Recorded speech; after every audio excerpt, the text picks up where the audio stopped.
Le film s'ouvre sur un générique de PS3 nous montrant des images de deux très bons films Spider-Man, histoire de bien stimuler nos attentes. On retrouve Peter Parker qui se fait bolosser par DCP mais qui reste heureux parce que Spider-Man n'a jamais été aussi populaire. Oh bah tiens, Gwen Stacy est jouée par la meuf de Jurassic World, qui a également réalisé les épisodes du Mandalorian, info gratuite mais qui fait plaisir. Peter arrive à trouver le temps pour aller voir MJ faire de magnifiques playbacks sur Broadway.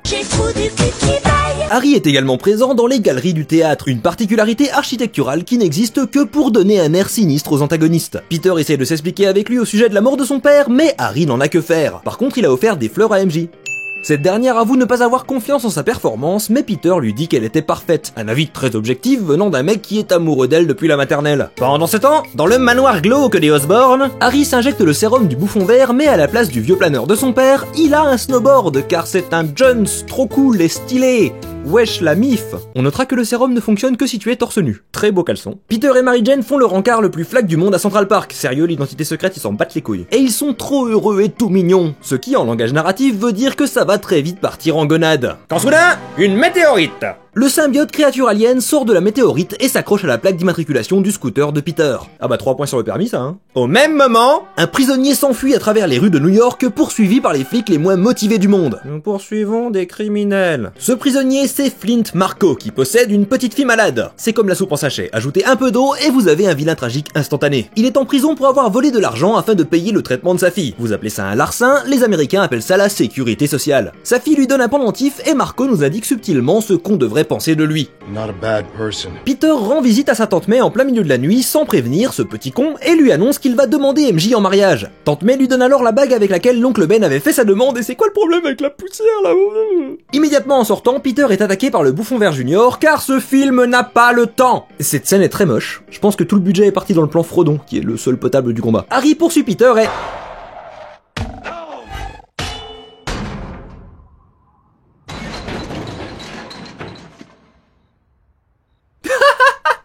Encore.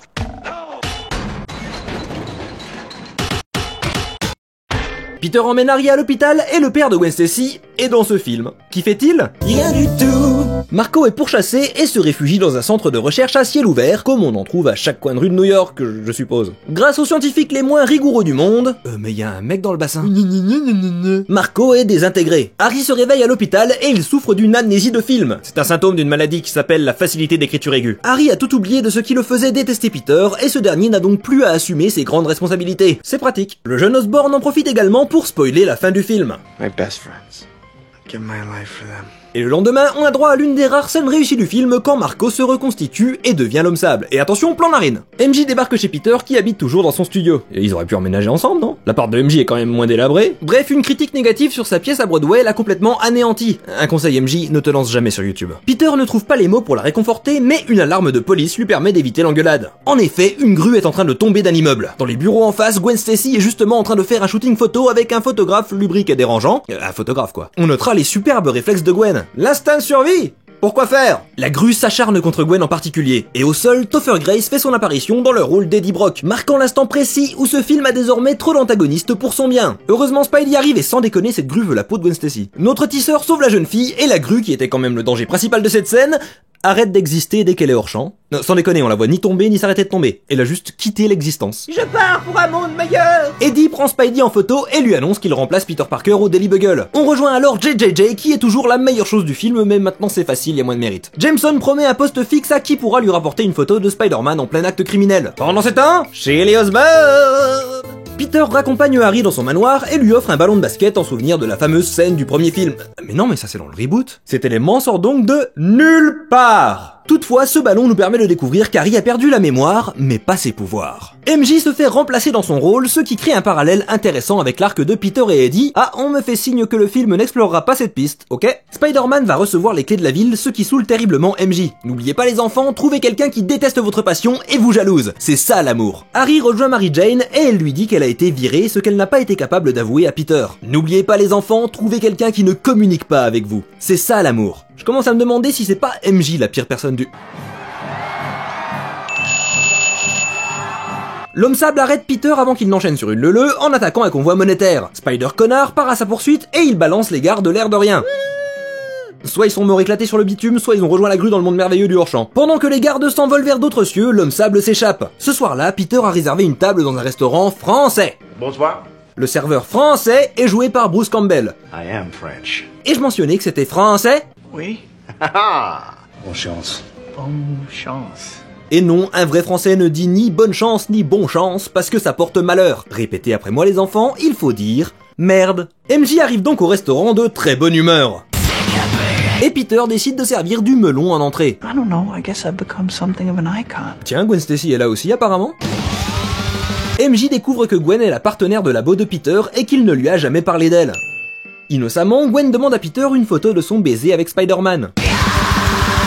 Peter, lui, ne semble pas plus gêné que ça et se prépare tranquillement à faire sa demande en mariage. Ce gros con. Furieuse, MJ se barre avant même qu'il ne puisse poser sa question. Et c'est bien fait pour sa gueule. Soudain, le scénario appelle Peter. Le père de Gwen fait une petite pause exposition au milieu du film pour nous expliquer que tout ce qu'on pensait vrai était en réalité faux. Oh merde.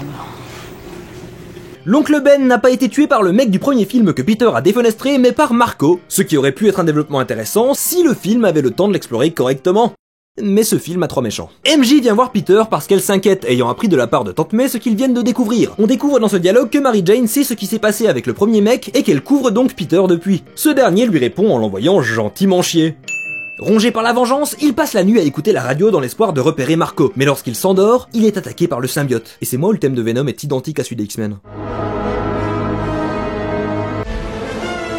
Le symbiote fusionne avec Peter et on est seulement à la moitié du film. Vous sentez venir le backlash de Venom? Il emmène immédiatement un échantillon du symbiote au professeur Connors parce qu'on n'a pas le temps et qu'il faut expliquer ce que c'est. C'est quoi? On dirait un symbiote. Il rend les organismes violents et très méchants. Et comment vous savez ça? Alors il se trouve que... On n'a pas le temps! L'homme sable a été repéré! Spider-Man hésite puis sort le costume noir de son coffre et décide de le mettre. Pourquoi le costume noir était dans un coffre et pourquoi Peter hésite? Arrête de poser des questions. L'homme sable et Spidey se battent dans le métro et on découvre que l'eau est le point faible du super vilain. Spidey détruit les canalisations, coupant ainsi l'accès à l'eau potable de millions de New-Yorkais, et l'homme sable est emporté par le courant. Peter pense qu'il vient de le tuer. Dans son miroir, il découvre une part d'ombre que personne ne souhaite voir. Effrayé par cette vision d'horreur, il enferme son costume noir dans un coffre et décide de ne plus l'utiliser. Ah mais c'était ça, ce film est écrit à l'envers. Peter annonce à Tante May que Spidey a tué l'homme sable et celle-ci confond visiblement Spider-Man et Batman. Spider-Man doesn't kill people. Elle explique à Peter que la vengeance peut rendre les gens monstrueux. De son côté, MJ est forcée de reprendre un travail dans un jazz club en tant que chanteuse-serveuse. Au lieu d'appeler Peter pour se confier, elle appelle Harry. Et vu comme Peter la traite, moi je la comprends. Harry et MJ lancent une chaîne de cuisine et de danse, mais je suis désolé, aucun des deux n'a l'ego assez solide pour la section commentaires de YouTube. Ils finissent par s'embrasser, mais MJ interrompt le baiser et s'en va car elle vaut mieux que Peter. Sous le choc, Harry souffre de sa facilité d'écriture aiguë et retrouve soudainement la mémoire. Il attaque Mary Jane et la fait chanter. Prends-le-moi l'anus. Non, pas comme ça. MJ doit quitter Peter, sinon Harry le tuera. Pour le sauver, Mary Jane est forcée de lui briser le cœur. Ce qui est très difficile parce que ça nécessite de supporter cette expression faciale de Tobey Maguire. Peter sort sa bague de fiançailles et MJ est forcée de mentir et de lui dire qu'elle aime quelqu'un d'autre. Harry observe la scène, fier de lui. Il retrouve Peter dans un café et lui dit que MJ a caché son renvoi de Broadway, puis que c'est lui l'autre homme qu'elle aime. Brisé, Peter s'en va et Harry savoure sa tarte. So good. Au bout du rouleau, Peter se laisse sombrer. Il plonge dans les ténèbres et devient le monstre que personne n'aurait voulu voir. Imo Peter Parker. Il retrouve Harry chez lui et les deux commencent à se battre. Peter l'emporte et lui dit que son père ne l'a jamais aimé. Et patate de forain! Harry lui lance une grenade que Peter renvoie. Et grenade de forain!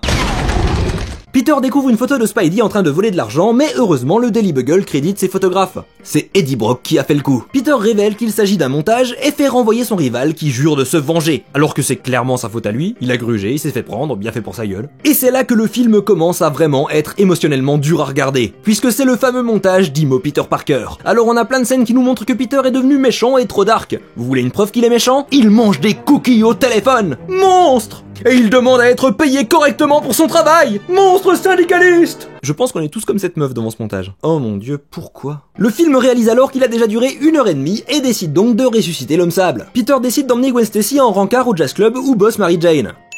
Eddie le suit à la trace car il reste encore un super vilain à établir dans cette histoire. MJ commence son show mais Peter s'incruste au piano. Ah, et évidemment... il se met à danser sur les tables et il pique le cocktail d'un type, ce qui n'est pas du tout Covid. Pour une raison qui m'échappe, les gens du jazz club apprécient ce qui se passe. Je pense qu'ils sont tous sous MD. Peter invite Gwen à danser sous les yeux de MJ. La jeune fille n'apprécie pas d'être utilisée comme un accessoire pour rendre Mary Jane jalouse et décide de partir et de s'excuser auprès d'elle. Mais Peter n'en a pas fini de torturer son ex, il cherche la merde au vigile et commence à se battre, puis dans la bagarre...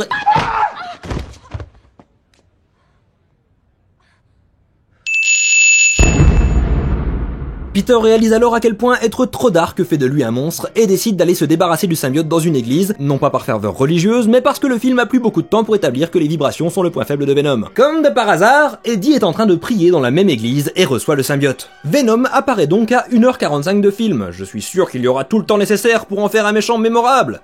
Lui et les deux autres. Peter s'est débarrassé de son immotude et va rendre visite à Tante May. Il lui dit avoir blessé MJ et elle lui répond que c'est pas grave parce qu'au fond elle sait que c'est quelqu'un de bien et l'important c'est qu'il se pardonne lui-même. Alors, non. Soudain, Venom tombe sur l'homme sable parce que le scénario. Et les deux s'allient pour tuer Spidey, parce que le scénario également. Je veux juste sauver ma fille malade, je suis pas un méchant. Tu veux pas juste un petit peu tuer quelqu'un? Oh bah si c'est qu'un petit peu. MJ se fait kidnapper par Venom et le scénario a tellement abandonné que Peter l'apprend via un bulletin télé. Il récupère son vieux costume et Venom lui a laissé un message. C'est très moche. On va pas se le cacher, c'est très moche.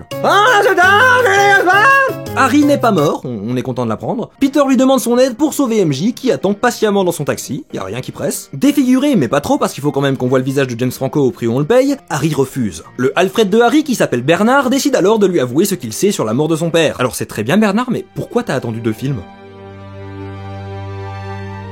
Je suis vieux. Patientant tranquillement dans son taxi, MJ tombe soudain dans le vide, parce que le scénario a repris. Spidey prend la pose devant le drapeau américain avant d'intervenir. Venom l'attaque et ses dialogues attaquent le bon goût du public. Ooh, my spider sense is tingling. Il retire le masque de Spidey pour qu'on profite de son visage et MJ lui balance un pare-pan forain.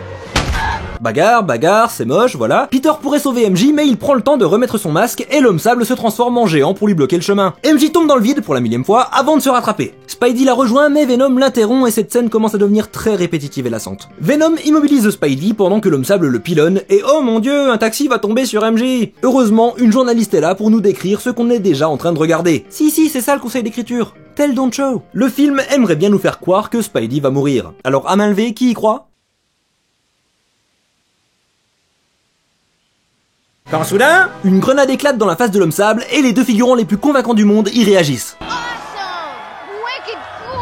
Harry fait une Han Solo et sauve Peter au dernier moment. Puis les deux amis affrontent les deux monstres. Et oh mon dieu, un taxi va tomber sur MJ! Puis MJ va tomber dans le vide! J'ai mentionné que ce climax était répétitif et lassant. Peter et Harry la sauvent et les deux amoureux se jettent le fameux regard qui en langue scénaristique signifie « Tous nos problèmes de couple sont réglés désormais ». Bagarre, c'est moche. Harry gagne contre l'homme sable parce qu'il ne reste que 10 minutes de film et Peter se retrouve seul face à Venom, forcé de subir ça. I like being bad.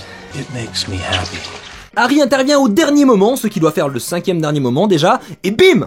En se ramassant la tronche, Harry fait tomber une pile de tubes en scénarium. Peter comprend que les vibrations sont le point faible de Venom, mais comme le film nous prend pour des gros débiles, on a quand même un petit flashback pour expliquer. Venom s'apprête à empaler Peter, mais au 6e dernier moment, Harry s'interpose et fait une Dark Vador. Après tous ces événements pompés à Star Wars, Peter essaye d'utiliser la force avant de se rappeler qu'il peut lancer l'étoile. À l'aide des tubes en scénarium, il vainc Venom et l'achève d'une grenade bien placée. C'est alors que l'homme sable observe la scène en silence, parce que le film est fini. Il explique à Peter qu'en fait, il est pas méchant, il est gentil, et la mort de l'oncle Ben, c'était un accident. Ça ne te pardonne pas. Et ma fille est malade. Ah bah ça va alors. Peter pardonne l'homme sable, puis Thanos claque des doigts, et il est emporté dans le monde merveilleux du hors-champ. J'arrive, Gru! Durant cette scène, Harry attendait patiemment son tour de mourir. Peter s'excuse d'avoir été la pire personne avec lui.